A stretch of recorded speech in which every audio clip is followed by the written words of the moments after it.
So let's talk a little bit more about Mr. Baggy and his turtles. If you remember, he started with 12 turtles and he sold 8 of them.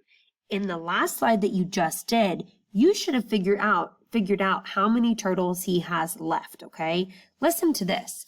Mr. Baggy's daughter says that she can find the number of turtles Mr. Baggy has left using subtraction, which is minus, or addition, which is plus.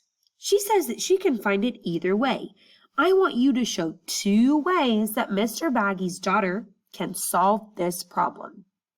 Again, she's saying that you can find out how many turtles he has left using addition and subtraction, or subtraction. I want you to show me how she could use it using addition and how she could find it using subtraction. So you should have 2 different number sentences when you are all done.